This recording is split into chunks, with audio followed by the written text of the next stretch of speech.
إن الله وملائكته يصلون على النبي يا أيها الذين آمنوا صلوا عليه وسلموا تسليما. أهلا وسهلا بحضراتكم. إليكم أهم الأخبار الكروية. حبس رمضان صبحي سنة مع الشغل، هل سيدمر ذلك مستقبله الكروي؟ قضت محكمة جنايات الجيزة بمصر اليوم الثلاثاء بالحبس سنة مع الشغل لرمضان صبحي لاعب نادي بيراميدز بتهمة التزوير، والمتهم الثاني الذي أدى الامتحان بدلا منه، وبراءة المتهم الثالث، والسجن 10 سنوات للمتهم الرابع الهارب. ووصل اللاعب رمضان صبحي ومتهمان آخران إلى الجلسة للنطق بالحكم في قضية اتهامهم بالتزوير في محررات رسمية بأحد معاهد السياحة والفنادق بمنطقة أبو النمرس بالجيزة، برفقة قوة من ترحيلات مديرية أمن الجيزة. وخلال الجلسة فضت المحكمة الأحراز المتعلقة بالقضية، وقدمت هيئة الدفاع دفوعها. واجهت هيئة محكمة الدائرة 30 بمحكمة جنايات الجيزة بمحكمة شبرا الخيمة بمحافظة القليوبية المتهمين الثلاثة، من بينهم اللاعب رمضان صبحي، بالتهم التي تضمنها أمر الإحالة الخاص بالقضية. من جانبهم نفى المتهمون جميعا التهم الموجهة إليهم.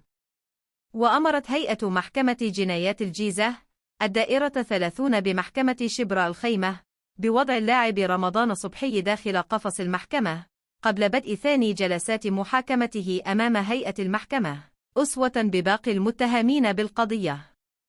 وكانت محكمة جنايات الجيزة المنعقدة بمحكمة شبرا الخيمة قد نظرت يوم السبت الموافق 25 من أكتوبر تشرين الأول الماضي أولى جلسات محاكمة اللاعب رمضان صبحي وثلاثة متهمين آخرين في قضية تزوير محرر رسمي بمنطقة أبو النمرس. وأحالت نيابة جنوب الجيزة الكلية في وقت سابق رمضان صبحي لاعب نادي بيراميدز وأرين للمحاكمة. وقررت النيابة في وقت سابق إخلاء سبيل رمضان صبحي لاعب نادي بيراميدز بكفالة مالية قدرها 100,000 جنيه في اتهامه بالتزوير.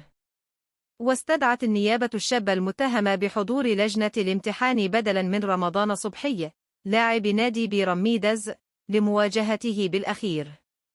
وتعود الواقعة إلى شهر مايو آيار الماضي، حيث تم ضبط شخص يؤدي الامتحان بدلا من رمضان صبحي لاعب نادي بيراميدز داخل معهد للسياحة والفنادق بأبو النمرس.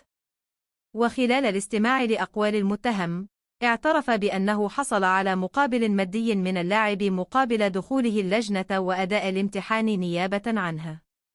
وقال مقدم البلاغ إنه تم اكتشاف محاولة الطالب أداء الامتحان بدلا من اللاعب خلال مراجعة تحقيق الشخصية، مما دفع الإدارة للتحفظ عليه وتحرير محضر بالواقعة. شكرا لمشاهداتكم. لو سمحتم ما تنسوش تشتركوا في القناة وتفعلوا زر الجرس لكي يصلكم كل جديد من أخبار الكرة وأخبار اللاعبين والمباريات. كان في صحبتكم مي عبد الكريم.